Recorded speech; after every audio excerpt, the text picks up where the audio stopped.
SER Podcast. Estás escuchando El Abierto de Hoy por Hoy. Cada día analizamos las noticias más relevantes de la actualidad, las claves políticas, económicas y sociales, con las voces de los protagonistas y los distintos puntos de vista de nuestros tertulianos.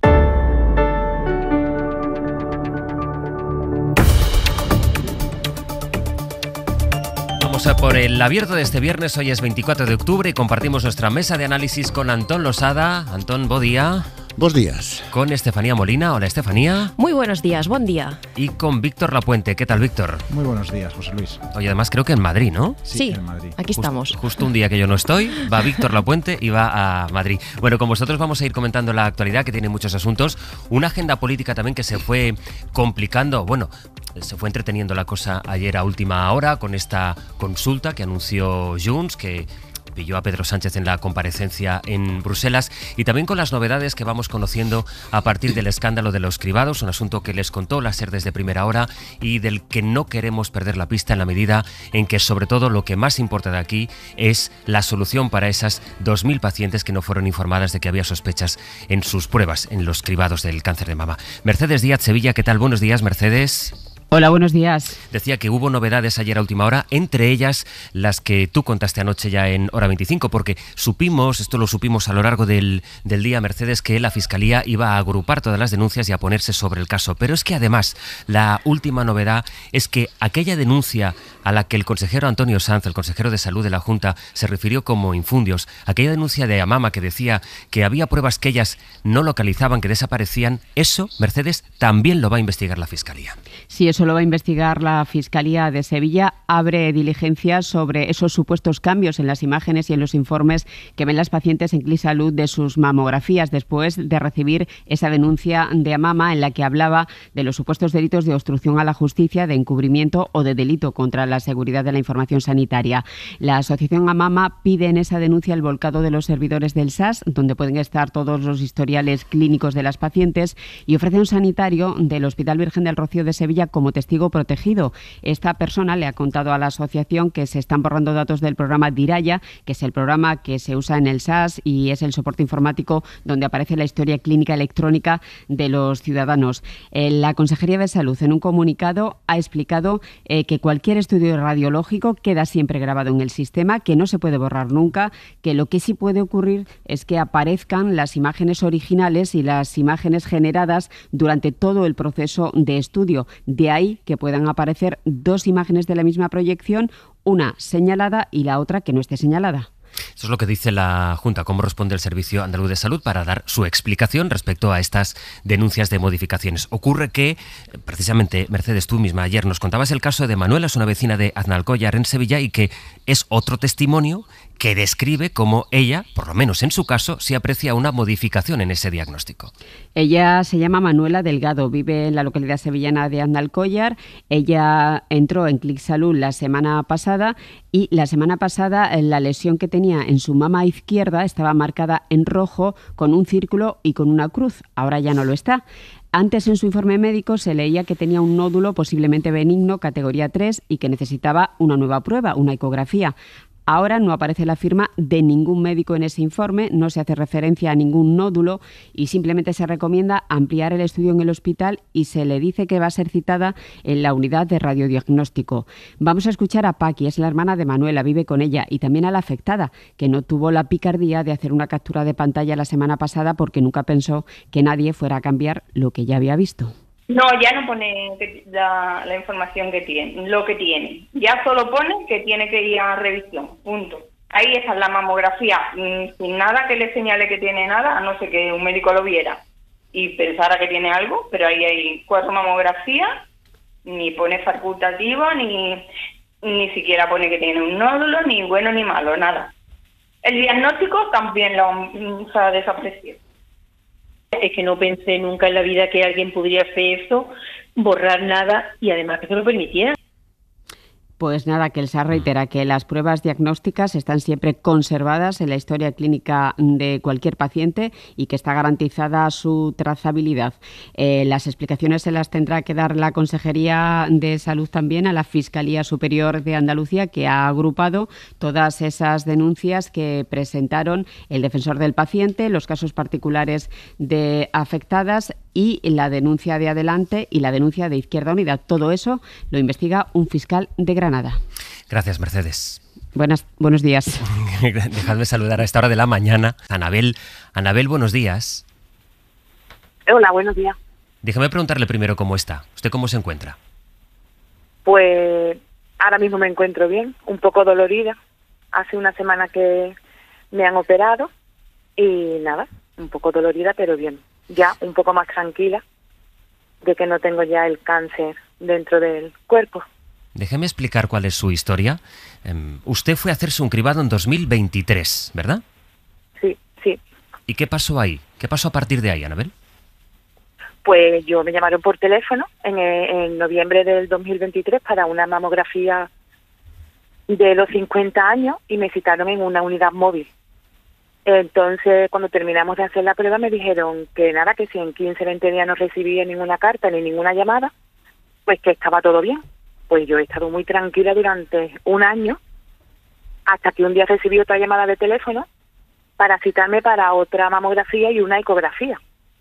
Lo de la mamografía pensé en mi mamografía rutinaria, pero lo de la ecografía no entendía. Pues nada, yo fui sola pensando que era rutinario. Permítame, Anabel, ¿con cuánta diferencia de tiempo? Es decir, usted se hace ese cribado en noviembre del 23 y cuando la vuelven a llamar para que se haga esa mamografía y ecografía, ¿cuánto tiempo ha pasado? No, noviembre del 24, un año. Un año, vale, la llaman. Un año. Se hace usted una primera prueba 2023, un cribado, en una unidad móvil. Le dicen, si hay algo raro, la llamaremos. Como no la llaman, usted hace vida normal durante un año. ¿Qué ocurre ese año después, en noviembre del 24? Pues que me vuelven a citar y me dicen que era para una mamografía y una ecografía. Entonces, cuando yo llego allí, pues nada, me realizan la mamografía en el pecho derecho y yo por inercia me voy a poner en posición como para el pecho izquierdo y me dicen, no, solo el derecho. Digo, uy, ¿y el izquierdo qué hacemos? ¿Que lo dejamos solo? Dice, no, es que esto es para la prueba. Digo, ¿qué prueba? Para la prueba de la mamografía. Digo, ¿pero qué, de qué mamografía? Dice, de la última mamografía. Digo, eso no puede ser, si eso hace un año.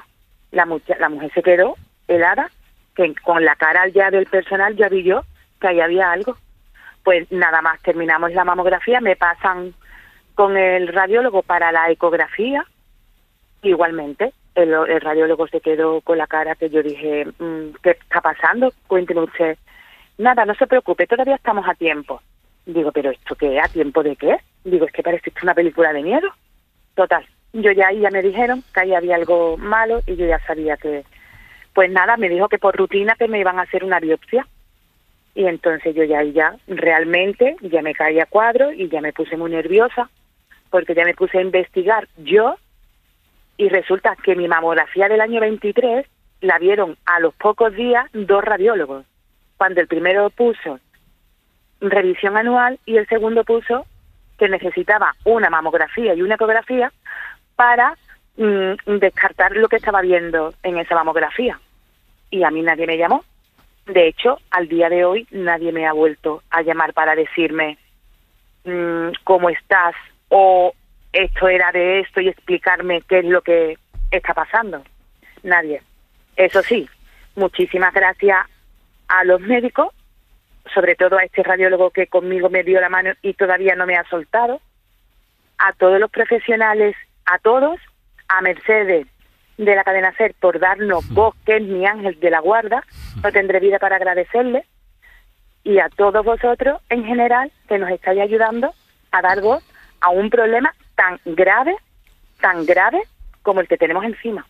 Por tanto, Anabel, usted va a esa prueba al cribado en 2023, el diagnóstico ya es sospechoso, al menos a juicio de un radiólogo. Usted, luego se supo que era un cáncer, tiene ese cáncer, pero durante un año hace una vida normal, porque a pesar de que hubiera una prueba que ya lo hubiera detectado, al menos la sospecha, a usted nadie le dice nada. Nada. Un año viviendo con un cáncer de mama sin saberlo. ¿Cómo averiguó usted que había esas 2 pruebas? ¿Pudo acceder? No sé si usted ha podido acceder y ha podido comprobar a través de ClickSalud, de la aplicación o de Internet, la evolución de sus pruebas diagnósticas.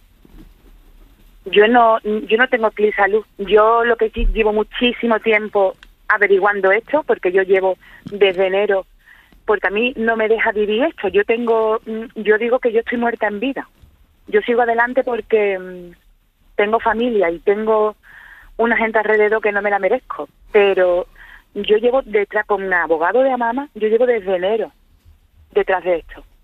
Y yo he investigado y he buscado y a mí, ellos directamente, yo solicité todo lo que hubiera mío en el hospital desde que nací, hasta lo último de anatomía patológica.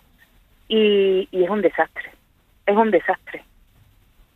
Yo tengo pruebas hechas de años que de esto no voy a hablar, pero que no os podéis ni imaginar.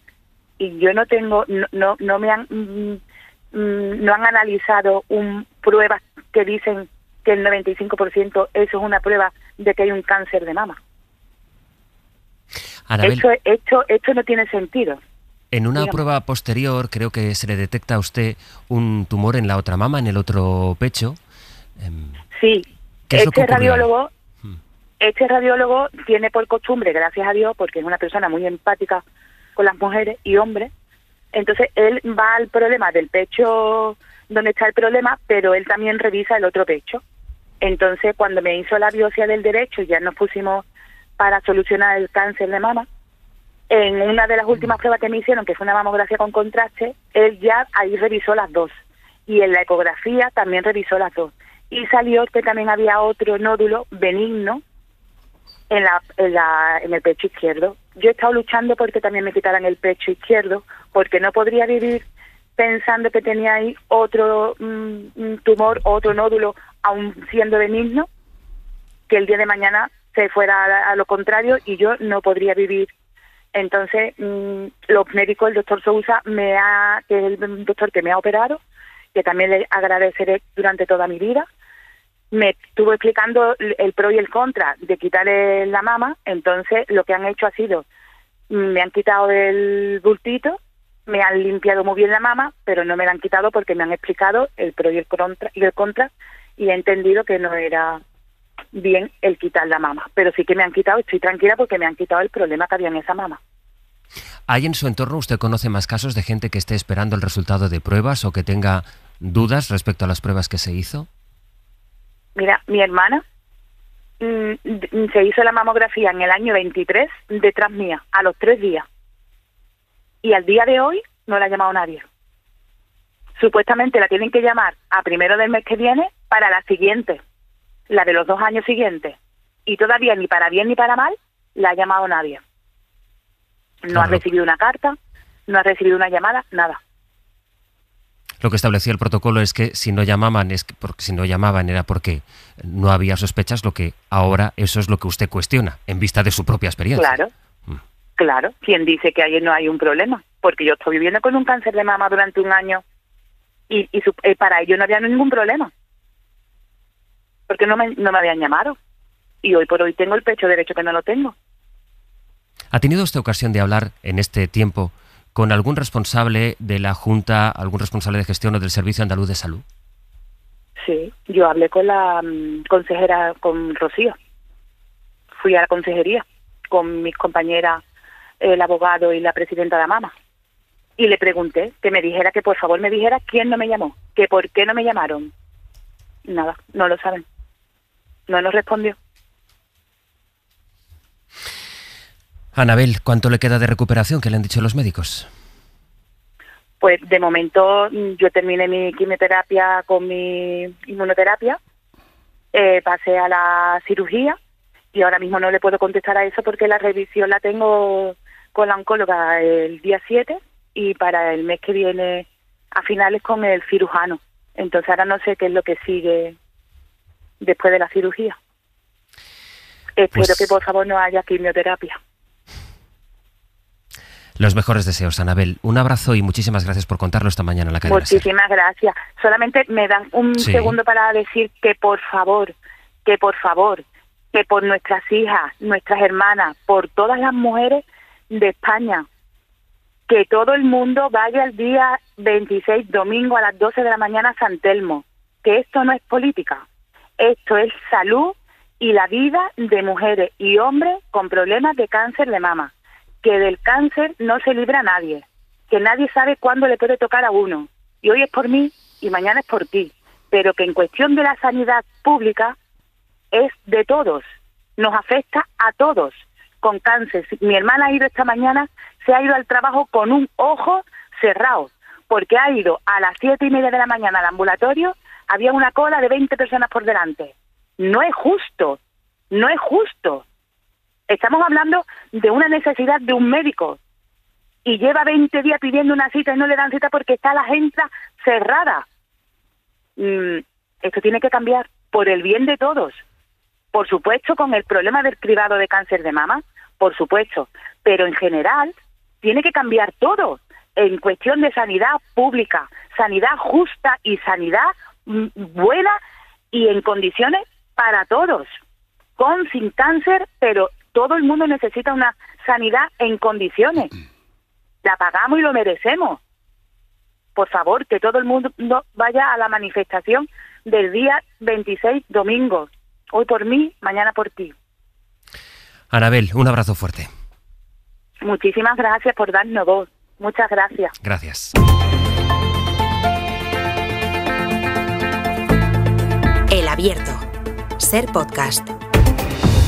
Quisiera escuchar el análisis de Estefanía, de Víctor y de Antón a partir del testimonio de Anabel y la reflexión que ha dejado, sobre todo al final, en cuanto a la importancia de la sanidad pública, pero porque tengamos todos los elementos sobre la mesa, el contraste que esto supone con la respuesta que dio ayer el presidente de la Junta, Juanma Moreno, cuando le preguntaron, ¿se va a ver usted, recibe usted a las víctimas el colectivo de asociaciones de mujeres víctimas del cáncer, a MAMA? Y él dijo que las está invitando, pero que ellas no quieren ir. ¿Esto dijo el presidente de la Junta? Yo le abrí las puertas de mi despacho, del despacho de San Telmo, pero han preferido ir a manifestarse frente a San Telmo. Por tanto, es una decisión de ella el no querer dialogar, el no querer hablar, el no querer, digamos, tener una relación fluida con nosotros. ¿De por qué no van? Esta respuesta que dio la presidenta de AMAMA, Ángela Claverol. Porque a lo mejor no tendríamos que exponernos otra vez a ser vilipendiadas. O sea, me estás insultando y quieres que vaya, y ahora con qué cara nos miramos. Me estás llamando calumniadora y yo te tengo que mirar a la cara. En fin, este es el estado de las cosas a partir, Antón, del testimonio de Anabel, que ha explicado su situación, pero sobre todo, a partir de lo que ella ha vivido, ha reivindicado la importancia de la sanidad pública, que es en el fondo lo que está sobre la mesa. Sí, aquí hay dos elementos, ¿no? Uno, la gestión política de la crisis, y el otro aspecto es la gestión sanitaria, de una crisis sanitaria. Empezando por la gestión política de la crisis, bueno, esto es el manual de gestión de crisis del PP de toda la vida. Primero son 3 o 4 casos. La segunda fase son las víctimas que están politizadas y se quejan prácticamente por vicio. El tercer paso es anunciar a toda prisa un plan de choque que lo va a arreglar todo en 24 horas.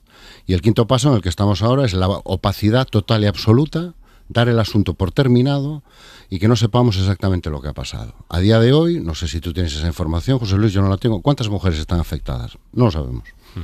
¿Con cuántas mujeres se ha contactado? No lo sabemos. ¿A qué se debió el fallo del sistema informático? Qué casualidad que falle el sistema informático justo en esas pruebas, oye. Qué cosa más casual. Tampoco lo sabemos. Se han revisado los historiales para ver si alguno ha estado manipulado o no.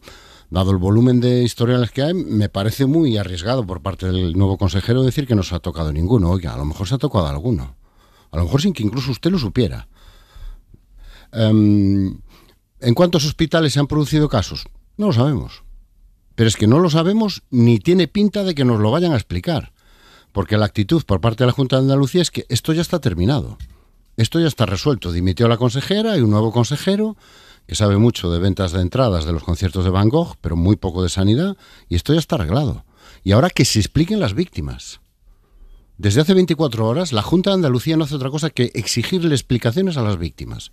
Que por qué presentan la denuncia, que por qué difunden bulos, cuando todos hemos visto que no se podía acceder a esos sistemas, o ahora la última del presidente de la Junta de Andalucía, que tenía en su agenda cosas mucho más importantes que hacer que quedarse al debate de política sanitaria. Yo les he dicho que no vienen, que se expliquen ellas. Son las víctimas las que tienen que dar explicaciones. No sé si os suena, pero es el recorrido de gestión de crisis del PP de toda la vida, es un manual de gestión de crisis. Y el otro asunto es la gestión sanitaria. Y se habla muchas veces, bueno, esto es un error, ha sido un error. No, esto ha sido una decisión política. O sea, usted decidió en su momento no contratar a los 65 radiólogos que necesita ahora a toda prisa. Usted decidió en su momento no contratar a los 4.000 médicos que ahora dice usted que necesita. Usted decidió depauperar el sistema público de sanidad. Una semana antes de que estallara este escándalo, que estalló por las víctimas, que fueron las que se tuvieron que movilizar para denunciarlo, el presidente de la Junta de Andalucía anunciaba a bombo y platillo, creo que era su 8ª o su 9ª rebaja fiscal. 8ª o 9ª rebaja fiscal. Y se presentaba como el gran gestor. En el caso que acabamos de oír, este testimonio que a mí me parece muy revelador, está el manual de gestión sanitaria. Había 2 diagnósticos. Uno exigía hacer pruebas ya. Otro demoraba las pruebas a 1 año. ¿Cuál se eligió? El más barato. El más barato. El que permitía hacer menos pruebas y ahorrar. Ese fue el que se eligió. Ese es el manual de gestión sanitaria del Partido Popular. Estefanía. Sí, yo coincido con Antón que se aprecia un patrón, sobre todo en el PP, cuando hay situaciones de estas de crisis, de fallos, sobre todo en la relación con las víctimas. A mí no me parece muy distinto a estos rifirrafes que se están produciendo, con una menor intensidad, pero de los que ya habíamos visto en Madrid, como consecuencia de las muertes en las residencias, a veces las reacciones tan virulentas de la presidenta Ayuso frente a las asociaciones de víctimas. Lo hemos visto en los últimos días, se ha intentado dejar a Mama por una asociación completamente politizada, una asociación de partido prácticamente, ¿no? Una asociación del PSOE, cuando ellos mismos han dicho, pero fotos con partidos, tenemos fotos con todos los partidos, incluso con el PP. Entonces, ya esa voluntad de deslegitimar la causa por la que se están quejando y que estamos viendo todos, no es discutible, que ha tenido unas consecuencias terribles para muchas mujeres, denota una gran incapacidad, sobre todo por parte de Moreno Bonilla, cuando él se presentaba como esa alternativa moderada dentro del PP. Había unos varones, pues como Ayuso, más a veces agresivos en las formas, más que van al choque, pero él se presentaba como esta especie de moderado que fue su mayor baza electoral en Andalucía. Tuvo esa capacidad de transversalmente llegar incluso a nichos de voto del Partido Socialista. Y también en unas formas que hay que reconocerle que siempre han sido unas formas pues más exquisitas o más amables. Pero aquí vemos de fondo que lo que hay detrás es, pues bueno, sí, intentar un poco emborronar para restar responsabilidades. Cuando la realidad es que si ahora mismo su número 2, Antonio Sanz, ha tenido que tomar la consejería, es porque podemos sospechar que a lo mejor ningún profesional de la salud ha querido ponerse al frente de lo que parece que es la punta de un iceberg bastante denso y bastante intenso. Y déjame añadir una cosa, porque ahora hacía la distinción, Antón, entre la gestión política y la gestión médica de la crisis médica. Cuando se dice la discusión de esto o el debate sobre esto pone en el foco a los médicos, yo creo que el testimonio de Anabel revela muy bien la profesionalidad de los médicos de la sanidad pública con los recursos de los que disponen para llegar hasta donde no le dan las manos para poder dar respuestas a aquellos fallos que se hubieran podido producir fruto de la gestión, para que tengamos clara, que yo creo que todo el mundo tiene clara, también los dirigentes políticos, los distintos grados de análisis que hay en esto.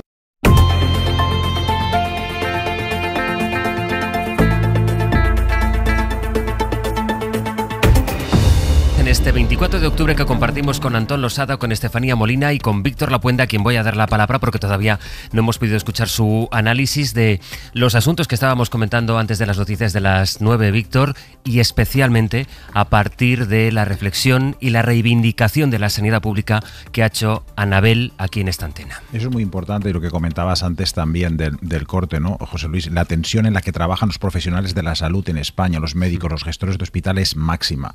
Los servicios sanitarios son cada vez más numerosos. Tenemos cribados de cáncer de mama de los 50 a los 65 años. En otros países no los tienen. Incluso en España se está ampliando los 45 hasta los 75. Tenemos más servicios, son cada vez más caros porque los profesionales sanitarios, pues los servicios cada vez cuestan más en la sociedad, y las necesidades sanitarias claramente han subido más que los recursos. Tenemos un problema de sostenibilidad del sistema. De hecho, estoy precisamente en Madrid para participar en el Ministerio de Sanidad esta mañana en una jornada sobre sostenibilidad del sistema, sistema sanitario, y es que los expertos llevan lustros advirtiendo sobre los problemas que tenemos en España, pero no se les hacen caso porque los expertos tienen esa manía de hacer propuestas que suenan muy de derechas y muy de izquierdas. En el caso de muy de izquierdas es que, y esto no gusta a la derecha política en este país, es que necesitamos más recursos, hay que meter más dinero, no podemos estar recortando como se ha estado haciendo en algunas comunidades autónomas, o no se ha invertido lo suficiente como en algunas comunidades autónomas del Partido Popular. Y por el otro lado, y esto no le gusta a la izquierda, hay que hacer reformas en la manera en la que se asignan los recursos, pues redimensionar los hospitales, quiere decir en ocasiones a lo mejor cerrar algunos centros hospitalarios, concentrar las especialidades en hospitales más grandes y incrementar, no reducir, subrayo, incrementar la colaboración con las entidades del sector privado, con los quirones de turno, que Quirón es sinónimo para la izquierda de un anatema, pues bueno, no voy a entrar específicamente en la empresa Quirón, pero sí que necesitamos más colaboración con entidades privadas que puedan proveer los servicios sanitarios. Esto no gusta a la izquierda y hay cosas que no gustan a la derecha, pero creo que si no nos ponemos de acuerdo y establecemos un pacto para las dos cosas, para reformar la administración de la sanidad en nuestro país y al mismo tiempo incrementar los recursos, no va a ser sostenible. Una pequeña acotación a lo que decía Antón, con el que estoy de acuerdo. Es verdad que el Partido Popular no ha resucitado el sistema sanitario en Andalucía, pero creo que el problema es anterior. A principios de este siglo, la percepción de la calidad de la sanidad en todas las comunidades autónomas en España estaba por debajo de la media de las regiones europeas, como mínimo encuestadas. Y durante estos años, la mayoría de comunidades autónomas en España han superado la media europea. La andaluza no, y eso también implica al Partido Socialista, es decir, ni unos ni otros han hecho el trabajo. Estefanía, que te interrumpí, luego Antón. Estefanía. Sí, retomando lo que decía Víctor, yo creo que es un debate muy importante. Nos enfrentamos a sociedades cada vez más envejecidas, con muchas más necesidades sanitarias, es evidente. Y yo estoy de acuerdo que hay un poco que desdiabolizar esa idea de, sí, el sistema público tiene que ser fuerte, pero a lo mejor necesita otras patas de apoyo, que puede ser colaboraciones privadas puntuales. De hecho, el año pasado España estaba en récord de recaudación. Esto es muy importante. Como consecuencia de la inflación, el gobierno recaudó muchísimo más. Entonces, la percepción ciudadana a lo mejor sí es esa de, entre comillas, se pagan más impuestos o, por ejemplo, hay más cotizaciones sociales, pero a la vez, para que la credibilidad del estado del bienestar sea total, tienen que funcionar bien los servicios, pero también la gente tiene que sentir que los impuestos se revierten hacia esos servicios.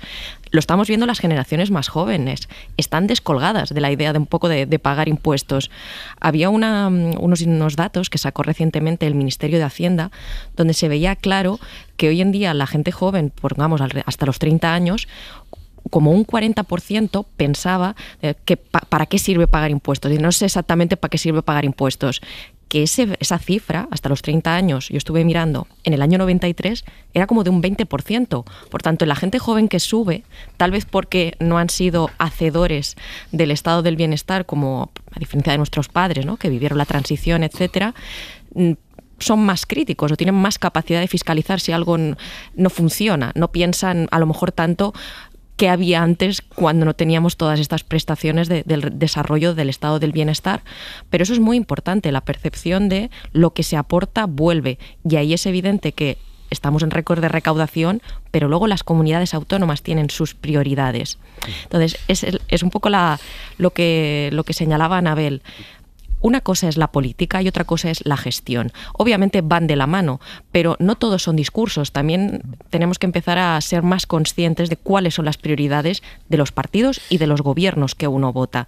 Y en ese sentido, ya cierro, esto es un tema que ya la Fiscalía está estudiando, lo que ha pasado en Andalucía, y me parece muy importante. Así como con el tema de la DANA, la política no solo es subirse a un púlpito y soltar un discurso. La política también es cómo se gestionan las cosas. Y cómo se gestionan las cosas, la gente tiene que saber, por su tranquilidad, que a veces puede haber responsabilidades penales o del tipo que sea, pero se pueden buscar. Y yo apoyo la idea de que los médicos en este país hacen un esfuerzo espectacular. Y que el médico, yo soy mujer, cuando tú haces tu revisión, lo da todo. Luego, aquí, falta de comunicación, sistemas informáticos, sí, datos que han caído. Entonces, esto no lo ha hecho el médico. Antón. Bueno, yo no voy a negar la importancia del debate sobre el modelo sanitario, pero siempre que el PP tiene una crisis, no sé cómo nos arreglamos, pero acabamos hablando del modelo. Y a mí me gustaría volver a la crisis del PP. Porque esto, aquí, más allá del debate que podamos tener sobre la gestión de modelo sanitario, algunas cosas que ha dicho Víctor estoy de acuerdo, en la mayoría no demasiado. En las fórmulas de colaboración público-privado, el modelo Alcira, supongo que no te estarás refiriendo a eso, que ya llevamos 2 rescates, o la fórmula de las fundaciones sanitarias. Una de las primeras decisiones que tuvimos que tomar los que llegamos al gobierno bipartito de la Xunta de Galicia fue habilitar un crédito extraordinario de 800 millones de euros para rescatar 12 fundaciones sanitarias. Pero ese es un debate que hay que hacer y está muy bien, sin duda. Por ejemplo, podríamos plantearnos qué fue de todas las promesas que hicimos durante la pandemia. Que decíamos que realmente nos habíamos dado cuenta de la importancia de tener una gran sanidad pública, de tener unos buenos servicios públicos. ¿Qué pasó? Muchos responsables políticos descubrieron que, oye, el sistema sanitario español es tan bueno que lo aguanta todo. Aguanta lo que le echen, sin necesidad de reforzarlo. Aguanta todo. Entonces, si pasamos una pandemia, ¿para qué necesidad tenemos de reforzar? Pero a mí me gustaría volver a la crisis política, porque hablamos de lo que está pasando en Andalucía como si ya hubiera terminado. Y es que acaba de empezar. O sea, todos los testimonios que estamos recibiendo nos dicen que seguimos sin saber qué es lo que ha pasado. Y a mí me parece fundamental, antes de entrar en el debate del modelo, oiga, que alguien nos aclare qué ha pasado. Yo vuelvo a hacer 2 preguntas básicas. La primera, ¿cuántas mujeres se han visto afectadas? ¿Alguien lo sabe? Porque me parece un dato fundamental. Desde la Junta de Andalucía nos repiten constantemente que solo ha afectado, en la mayoría de los casos, a un hospital en Sevilla. Pero tenemos decenas de testimonios de afectadas que nos dicen que no, que los casos se han producido en toda la red sanitaria. Hombre, me parece un segundo dato que es fundamental, que se aclare. Pues se nos anunció un plan de choque, pero oye, ¿qué sabemos del plan de choque? ¿A cuántos radiólogos se ha contratado? ¿Cómo está? ¿Cómo va lo de las citas? Porque la mayoría de los testimonios que estamos escuchando es mujeres que dicen que o no se han puesto en contacto con ellos o no se lo han aclarado. ¿Qué cambios se han introducido en el sistema? Porque en este caso estamos hablando de una crisis específica que se intenta cerrar políticamente con opacidad y propaganda. Porque eso es lo que nos está ofertando la Junta de Andalucía. Opacidad, el misterioso fallo informático, no tenemos cifras, no tenemos datos, no sabemos cuál ha sido el alcance real de esta situación. Lo poco que sabemos, lo sabemos por las víctimas, lo sabemos por las mujeres, que son las que están llevando el peso de aclarar esto y de sacar esto a la agenda pública después de haber soportado todo tipo de críticas. Seguimos sin tener una información que a mí me parece opacidad, propaganda y, eso sí, fundamental, que se expliquen las víctimas. Son varios debates que se van cruzando a la vez y está bien aclararlo. Efectivamente, sí, se puede hablar del modelo sanitario, de esa colaboración, sí o no. Eso implica copagos, que no implica, pero eso es un debate más de fondo. Lo que aquí tenemos es algo que en principio funcionaba y que ha dejado de funcionar. Voy, Víctor. Pero es que antes, como está en la línea política, la decisión que han tomado las comunidades del Partido Popular, y ahora ya sabemos porque lo ha explicitado, arropados por la dirección del partido, es decir, el propio Alberto Núñez Feijóo, ha verbalizado su apoyo a las comunidades del PP en la decisión de no enviar los datos sobre sus propios sistemas de cada comunidad al Ministerio de Sanidad, que los pide para saber si el caso de Andalucía puede estarse dando en otras comunidades. Mariola Lourido, buenos días. Buenos días, Astre. Y eso es lo que va a ocurrir hoy, lo que se va a debatir hoy en un muy tenso, parece que se presenta así, nos decías ya a las 8, Consejo Interterritorial de Salud. Sí, en hora y media Mónica García y las comunidades autónomas se verán las caras en Zaragoza en ese ambiente de tirantez, ¿no?, y confrontación política de las del PP, que se niegan a enviar los datos de los cribados de mama, colon y cérvix, como les pidió la ministra de Sanidad. En las últimas horas, Castilla y León se ha descolgado. El portavoz del gobierno de Mañueco dice que mandarán los resultados de los programas. Yo doy información por la Junta de Castilla y León, no por el resto de los gobiernos autonómicos, y sí que enviaremos la documentación y la enviaremos en los términos que ha acordado el Ministerio con las comunidades autónomas en la ponencia de cribados. Pero Sastre se desmarca a medias y con matices, ¿no?, podríamos decir. ¿Por qué? ¿Qué dice la ponencia de cribados, que me la he tenido que leer? Pues que el Ministerio tiene que desarrollar un sistema informático para volcar los datos y que las comunidades autónomas remitirán cada año la información no a la ministra, sino a la ponencia, que es un organismo técnico, ¿no?, que depende de la Comisión de Salud Pública. Castilla y León también envió a Sanidad una carta a la ministra de Sanidad, a la que ha tenido acceso la cadena SER, que sí es verdad, es mucho más suave que la de Madrid o la de Valencia, y en la que muestra su disposición a compartir información, pero se queja de que el Ministerio no ha hecho todavía el sistema informático, y este es el argumento que utiliza Feijóo para apoyar la insumisión de sus comunidades. Todo parece indicar que tiene que ver mucho más con algún interés político que con un interés sanitario.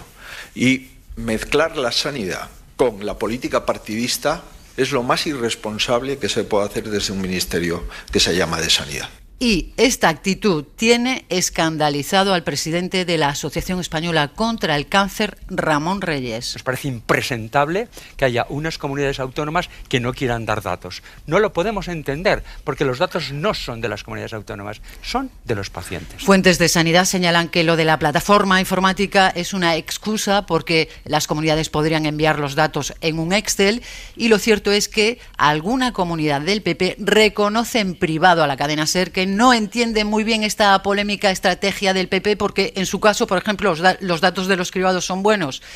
Así que veremos si en esta reunión del Consejo Interterritorial de Zaragoza, Sanidad y Comunidades Autónomas llegan a algún punto de encuentro. Ya veremos. Mariola, gracias. A ti, hasta luego. Creo que vayamos cambiando de asunto y que abordemos la crisis política, no sé si ese es el nombre, entre Junts y el gobierno, pero antes, como sé, lo sé, pero como sé que Antón ha hecho una referencia a Víctor, y sé que Víctor, aunque no le vea, está queriendo responder. Atención, analistas, es para cerrar el debate, no para abrirlo. Venga, Víctor. Pues de hecho es para darle la razón a Antón, porque yo creo que efectivamente que el tema de hoy es la gestión política del Partido Popular. No estoy acostumbrado a esto. Sí, el tema de hoy efectivamente es la gestión política del Partido Popular, ¿no? En Andalucía, en todas las comunidades autónomas, y ahora con con esa reticencia que tiene a facilitar los datos, me parece que es una respuesta nefasta, por desleal hacia los españoles, en particular hacia los más vulnerables, los pacientes con cáncer, y esto viniendo de un partido supuestamente patriota, yo creo que es muy malo, y además es cortoplacista porque no va a ir a ningún lado. Los datos los acabaremos sabiendo. Creo que esta respuesta a la crisis del Partido Popular ha habido la primera pata de una respuesta, que es acción, y ha habido un plan de acción rápido, y se cesó o se hizo dimitir a la consejera, y se ha puesto en marcha pues un plan de choque de 12 millones de euros. No digo que sea suficiente, pero sí que era necesario. Ahora bien, la comunicación, nos quedaríamos cortos si decimos que por parte de la Junta ha habido un desdén hacia los afectados, y yo creo que es absolutamente intolerable. Así que completamente de acuerdo en la crítica al Partido Popular en este tema. Yo, por aportar solo un dato, decía antes Mariola en la crónica que hay comunidades que no entienden la estrategia esta de no mandar los datos. Galicia es un ejemplo, tiene los datos en su web, el Sergas, hasta el año 23, y son unos datos muy buenos. Es un programa muy amplio, muy completo, con muchísimos casos, y el presidente de la Junta ha salido públicamente a decir que no los envía. Es decir, pues si están en la web, presidente. Sí. Gran parte de lo que está ocurriendo y gran parte de esta indignación es precisamente porque hay muchísimas cosas que funcionan muy bien, y que este modelo de sanidad pública y universal es ejemplo en muchísimos países del mundo. Lo que tenemos aquí, efectivamente, y por eso de ahí la razón de esta indignación. Y cuando decía Anabel al final de su testimonio, que me ha parecido muy emocionante, porque es en realidad el clamor porque nosotros tenemos que velar todos por una sanidad pública. Cuando decía esto no es política, en efecto, esto parece, no es política partidista o ideológica, porque está por encima de eso, es política desde el punto de vista de la gestión.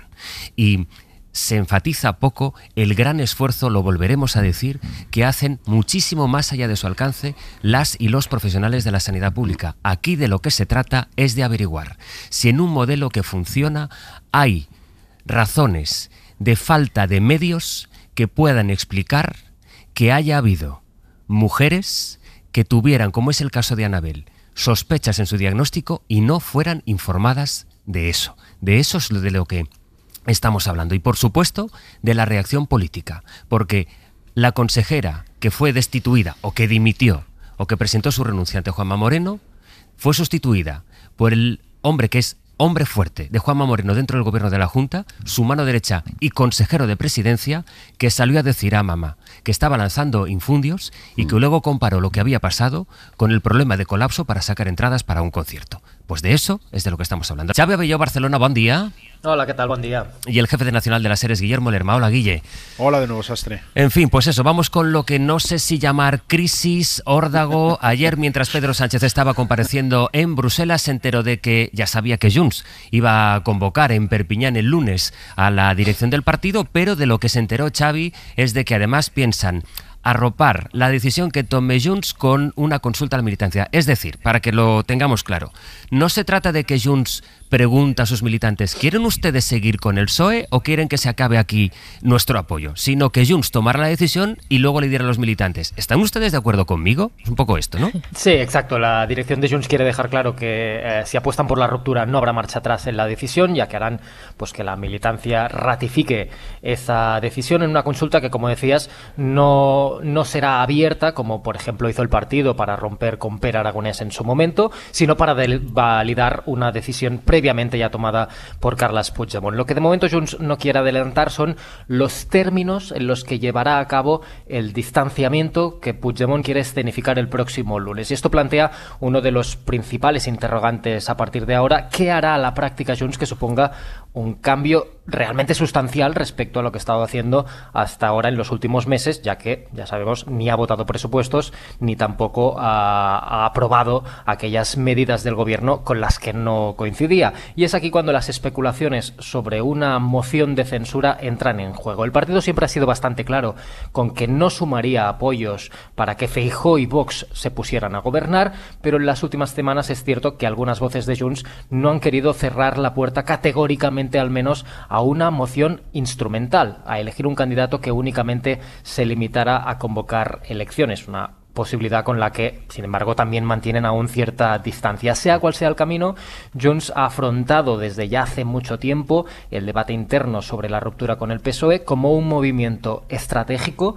pero también con la tranquilidad, por decirlo de algún modo, de que muy probablemente no supondría la convocatoria inmediata de elecciones. La preocupación por el terreno que le está comiendo la ultraderecha independentista es muy alta en el partido, aunque es verdad que es mucho más esta preocupación por las elecciones municipales que no en unas hipotéticas generales a las que Alianza Catalana ya ha reiterado en varias ocasiones que no se presentaría. Lo de los partidos pueden poner muchísimos adjetivos a todas las cosas que quieran, por supuesto, pero lo de moción instrumental no figura en ninguna. La moción es o no es. Y luego tú puedes decir que es como aquello del sí crítico o el... Bueno, las mociones o son o no son. Y si en este caso tuviera que ser, que sepa todo el mundo, porque la aritmética es la que es, que sería la suma de PP, Vox y Junts. Entonces, ¿está Junts, quizás está esto sobre la mesa el lunes que viene en Perpiñán, ¿está Junts dispuesto a ir a esa moción, también el Partido Popular? Bueno, pues esta es una de las preguntas. La otra, Guille, es que dice el gobierno que viene a ser un poco de que hace lo que puede. Eso es, sí. Ayer escuchábamos la primera reacción de Pedro Sánchez desde Bruselas tras esa reunión del Consejo Europeo, y lo que queda claro es que por ahora el gobierno quiere evitar el choque, no alimentar más la confrontación con Junts. Por eso lo único que dijo el presidente sobre esa consulta interna que anuncia Puigdemont fue que la respeta. En privado, en el Ejecutivo no trasladan especial preocupación por ese órdago del partido independentista. Para muchos socialistas no se puede romper algo que tienen la sensación de que siempre ha estado roto.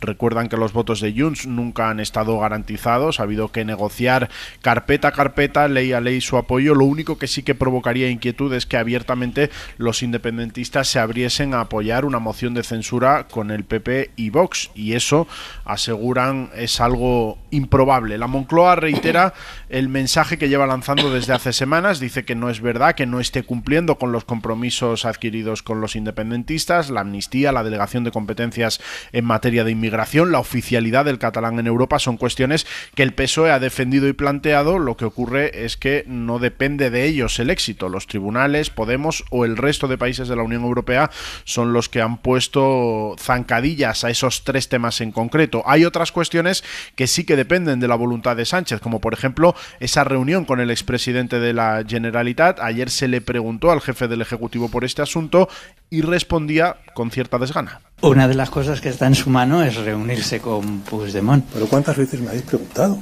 Si os he respondido no sé cuántas veces. Que os queréis llevar ese titular, que me queréis preguntar y que yo diga tal. Pues, si lo he dicho 1000 veces. ¿Para qué hemos aprobado una ley de amnistía? Para normalizar la situación con los actores políticos. Por supuesto, pues esas reuniones se producirán. ¿Cuándo? Pues cuando toque. Ahora, ya tenéis el corte. Y ese es el corte, Sastre, el que acabamos de escuchar. Sánchez cree que esa reunión no debe producirse hasta que la amnistía se aplique a Carles Puigdemont. Es cierto que el presidente lleva meses diciendo que está abierto a la posibilidad de reunirse, pero sin fijar una fecha concreta. Guille, Xavi, gracias. Hasta luego. Adiós, buenos días. Estefanía, este lunes, más allá de que van a producirse muchísimas declaraciones, ¿va a pasar algo más? Wow, pues fíjate, yo creo que lo que ha montado Junts, Puigdemont, es una especie de trampantojo fruto del pánico. ¿Trampantojo por qué? Porque el lunes decidirán lo que tengan que decidir y las bases ratificarán lo que haya decidido la dirección. Sabemos que las consultas a la militancia a veces son un poco el chocolate del loro, porque con una persona que para su partido es tan carismática como Puigdemont, no sé qué van a decir el lunes, pero digan lo que digan, la militancia, las bases lo van a apoyar. Entonces este me parece un poco el primer giro. ¿Qué ocurre? Hay mucho de escenificación. Yo creo que ahora mismo hay un pánico muy importante en Junts, por lo que se decía en la crónica, por las municipales. Alianza Catalana es un partido que en muchos municipios de Cataluña ya se espera que se le coma buena parte de la tostada de Junts. Entonces, creo que ahora mismo la base de alcaldes, la base de concejales de Junts está muy preocupada. ¿Qué ocurre? Puigdemont ahora mismo está preso, vamos a llamarlo así, preso del PSOE. Ellos, como su competición era con Esquerra, pensaban, bueno, Esquerra está mucho más entregada que nosotros al PSOE y nosotros jugamos a dejar caer o no dejar caer a Pedro Sánchez. Lo llevamos al límite en las votaciones, etcétera, porque su marco de comparación era Esquerra, que Esquerra es mucho más amigable con el gobierno. Ellos no contaban con que habría un tercer actor que aparecería por ahí, que está fuera de este juego, que es Alianza Catalana, que precisamente les hace el discurso de os habéis vendido al gobierno de España, habéis enterrado el procés, con toda la frustración que todavía el 1 de octubre deja en Cataluña. Si hoy gobierna Salvador Illa, es por mérito del PSC, pero también por abstención del independentismo. La gente se siente frustrada con que los partidos hayan vuelto a la gobernabilidad y de algún modo no reconozcan que han vuelto a la gobernabilidad y siguen diciendo, lo volveremos a hacer, otro 1 de octubre, sí, pero la gente lo que ve es que hoy son la vieja convergencia de toda la vida, Junts y Esquerra. Entonces, la frustración del independentismo sigue ahí. Y Alianza, por algún motivo, ha logrado, haciendo el mismo discurso de que hará la independencia, tener una credibilidad de algo que los otros dos partidos ya han perdido. Pero para mí se suma todavía un factor muy importante. Enterrado el procés, se ha despertado en Cataluña, como digo yo, una especie de nostalgia pujolista, donde hoy la gente está más preocupada, el votante independentista, porque sus hijos creen que no hablan bien catalán, que porque cuándo habrá otra votación para romper con España. Entonces, hay como esa nostalgia de aquella Cataluña donde los niños, bueno, yo me he criado en esa Cataluña, de la inmersión lingüística, donde las personas que llegaban de otros lugares, pues todos hablaban bien catalán, había una comunidad, una especie de nacionalismo que de algún modo articulaba esa sociedad. Y de hecho, muchas cosas que se le critican a Esquerra y Junts es no haber peleado más por defender la lengua. Y Alianza Catalana es esa reivindicación de que le está pasando mucho a las derechas nacionalistas, de un identitarismo que no ven que ahora mismo esté. A menudo le echan la culpa a las personas migrantes, que es el otro chivo expiatorio, pero muchos independentistas saben que tampoco Esquerra y Junts han hecho ahí bien los deberes. Entonces, digamos que Alianza hoy bebe de esa nostalgia pujolista, de esa Cataluña, de la construcción nacional, pero también de una fuerte frustración con el procés, que tú, mientras estás viendo que tus líderes pactan con España, te están diciendo que no, que ellos siguen en la senda independentista, que esto es para llegar a la independencia. Entonces, para mí que Alianza ha logrado ganarse esa credibilidad, pero más por la pata del catalanismo que por otra pata. Víctor.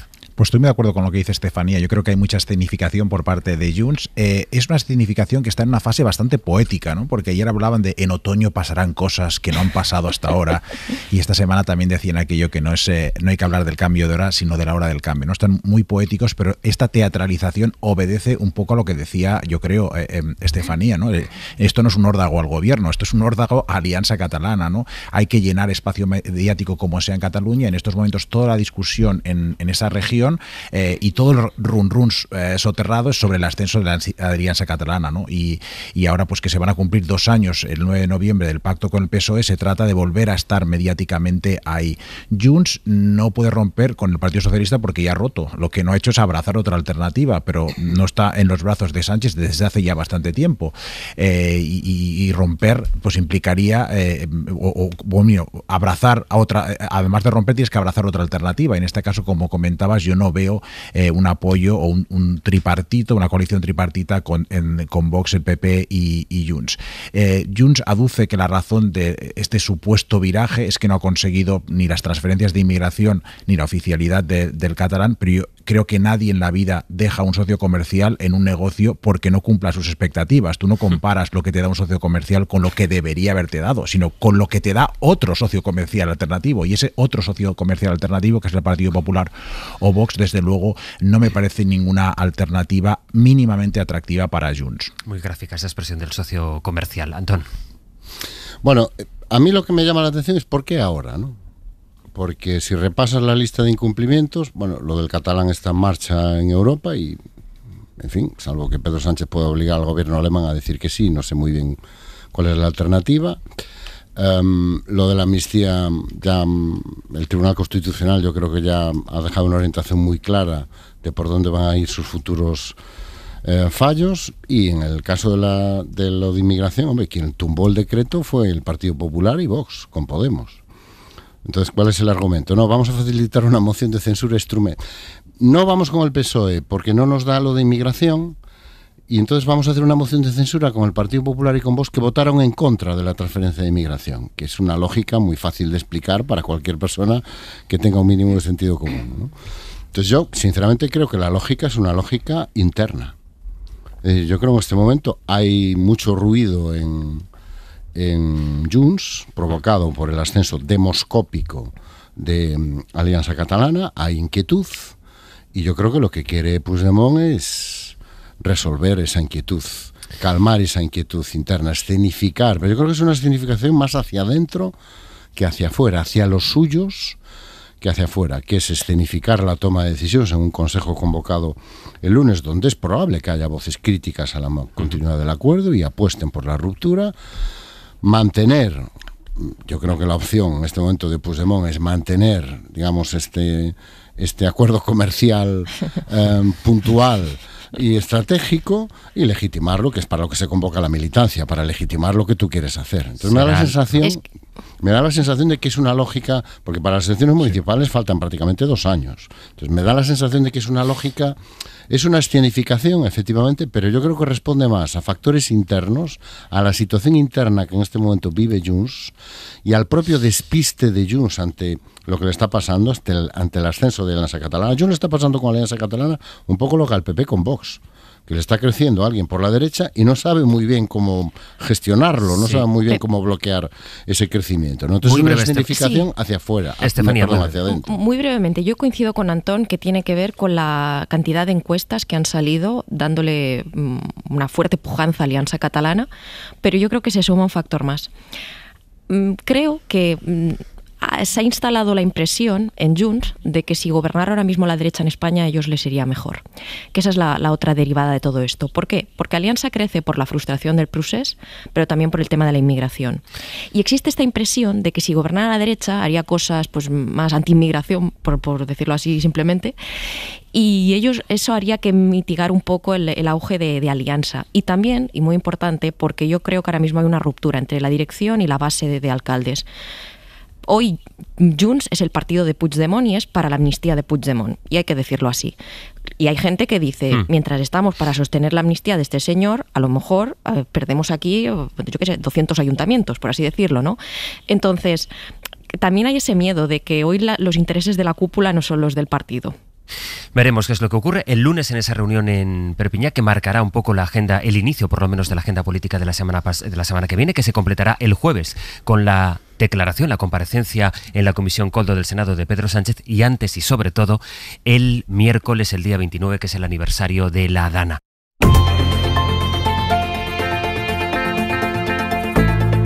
El Abierto. Ser podcast.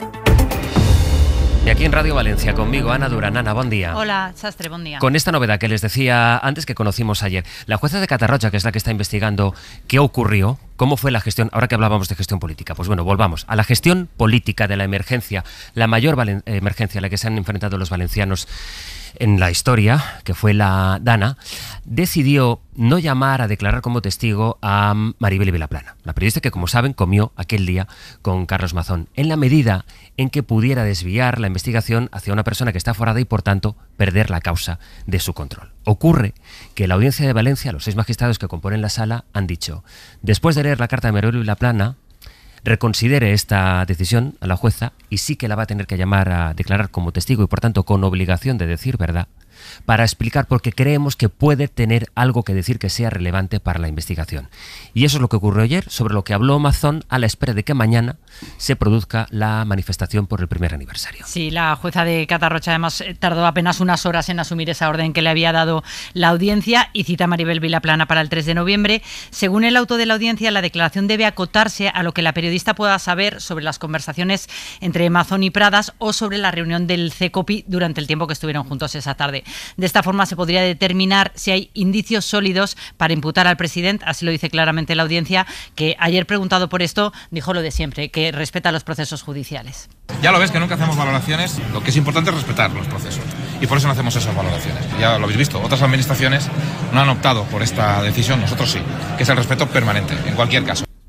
Si Mazón termina imputado, la jueza Núria Ruiz Tobarra, como decías, perdería la causa en favor del TSJ de una instrucción que apunta desde el principio a la responsabilidad de la Generalitat como responsable de la protección civil. Aún quedan por declarar en esa instrucción muchos testigos, algunos podrían ser muy relevantes, como el testimonio de Jorge Suárez, el subdirector de emergencias, o la propia Susana Camarero, la vicepresidenta del Consell, que aún no tiene fecha para declarar como testigo. Y todo esto sucede a las puertas de un fin de semana muy intenso, con el aniversario de la tragedia muy cercano el próximo miércoles, y esa manifestación convocada mañana por la tarde en Valencia, exigiendo por 12ª vez la dimisión de Carlos Mazón como presidente de la Generalitat. El miércoles, el día 29, haremos una edición especial de Hoy por Hoy desde Valencia. Ya la noche de antes, Aimar hará un Hora 25 también sobre el terreno. La cadena SER hará una programación especial, como no puede ser de otra manera, en este primer aniversario, y a ver cuál es mañana la imagen que da el centro de Valencia respecto a esta manifestación. Gracias, Ana. A vosotros. Hablábamos,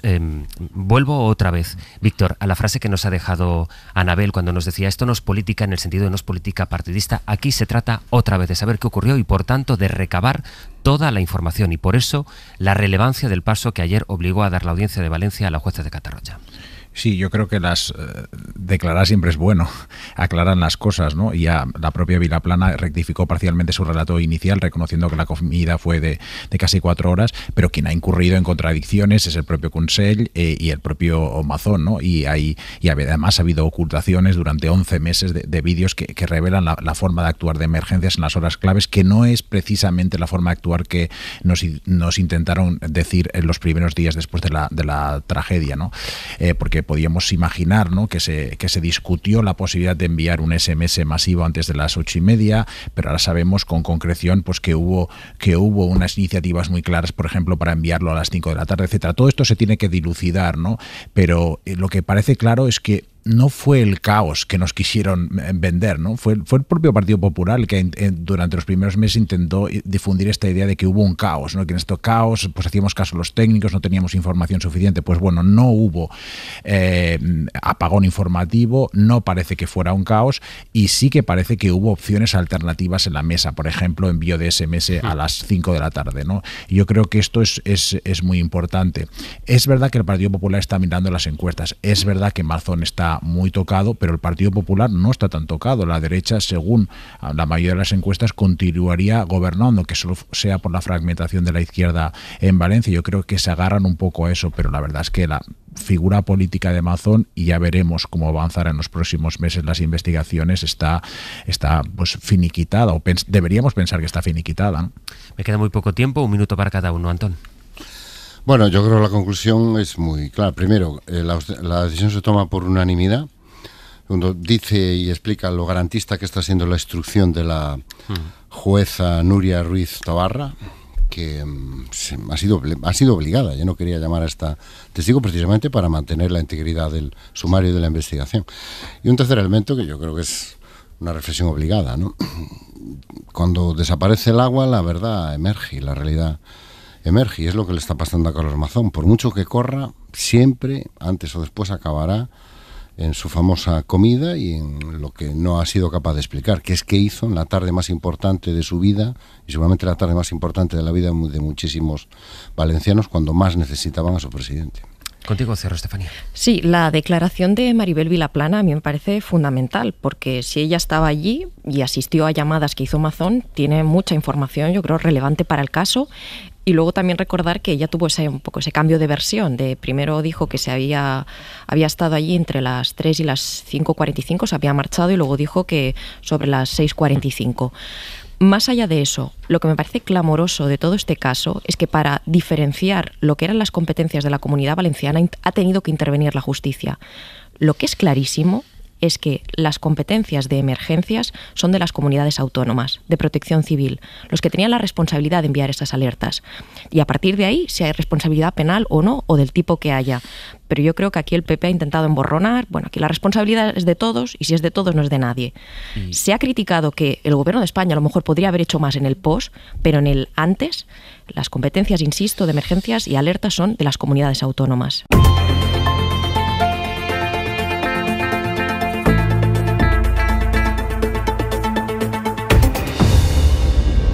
Que el tercer trimestre de año deja, Estefanía, más trabajadores y más parados. Sí, en los últimos años el número de desempleados que deja el tercer trimestre es irregular. En esta ocasión han sido 60.000 parados más. El año pasado fueron, por ejemplo, 1.000 menos. La tasa de paro es el principal indicador que deja esta estadística y sube ligeramente hasta el 10,45% y con diferencias muy significativas entre autonomías. 10 puntos porcentuales separan Andalucía, que se lleva la peor parte, y Baleares. Estos datos que deja el INE recogen también que la creación de empleo continuó entre julio y septiembre en plena campaña estival. Tenemos 118.400 ocupados más. Es una cifra inferior a la que vimos en años anteriores y también es inferior a la del trimestre anterior, cuando se produjo todo ese boom de contrataciones de cara a la campaña de verano. Aún así, Sastre, en este momento tenemos récord de trabajadores, casi 22.400, el nivel más bajo de paro desde el año 2007, y todo esto sin olvidarnos de una población activa, es decir, quienes dicen estar buscando empleo, que supera los 25 millones de personas. Estefanía, gracias. Gitana que tú serás, como la farsa moneda que de mano en mano va y ninguno se la queda. Ana Osné, Pepe Rubio, buenos días. Buenos días, qué temazo. ¿Y a que sí? Bueno, pues de entrada comerás flores, ¿eh? Gracias. Para empezar, ¿eh? Bueno, qué manera más sutil de decirme cosas, te Pepe digo Rubio. así. No, mira, es un libro que se llama Comerás flores, de Lucía Solla Sobral, una gallega, que es su primera novela, y la verdad es que de este libro, mira que yo odio las fajas, no hay cosa que odie más que la faja, pues hasta la faja me gusta de este libro. Es preciosa la faja de este libro, que va acorde con la portada. Bueno, es una historia muy dura. Para mí es un thriller psicológico de la violencia machista. Se sufre, se disfruta la novela, pero a la vez se sufre. Hay momentos que tienes que parar, lo digo, lo adelanto. Sí. Y bueno, pero a la vez es también pura poesía y un libro muy, muy necesario. De verdad que es muy necesario leer este libro, de Lucía Solla Sobral, Comerás flores, del que vamos a hablar en 10 minutos aproximadamente. ¿En la biblioteca? En la biblioteca. Eso es. Y además nos tienen que llamar los oyentes al 900-100-800, porque no solo vamos a hablar de este libro, también de los que quieran ustedes. 900-100-800 para que nos llamen y nos digan qué libro debe estar en nuestra biblioteca desde ya. 900-100-800, ese libro que les ha marcado y que quieren que el resto de los oyentes también lean. Venga, ¿y luego? Y después, esta farsa monea sonará en directo con el canto y la presencia de Rosalinda Galán. Es la artista a la que Fernando Neira nos propone conocer, porque mezcla sus raíces con la electrónica, tiene una propuesta muy, muy moderna. Nació folclórica, se va a presentar aquí a partir de las 11, va a estar en el Benidorm Fest este año y tendremos disco de la semana, hablaremos de biopics, de películas sobre artistas o discos como el de Springsteen, que se ha estrenado hoy. Y luego Aitor, que vendrá a a partir de las 12. De momento yo despido a Antón Losada, a Estefanía Molina y a Víctor Lapuente. Que tengáis un buen fin de semana. Gracias. Igualmente. Adiós. Buenos días. Para no perderte ningún episodio, síguenos en la aplicación o la web de la SER, Podium Podcast o tu plataforma de audio favorita.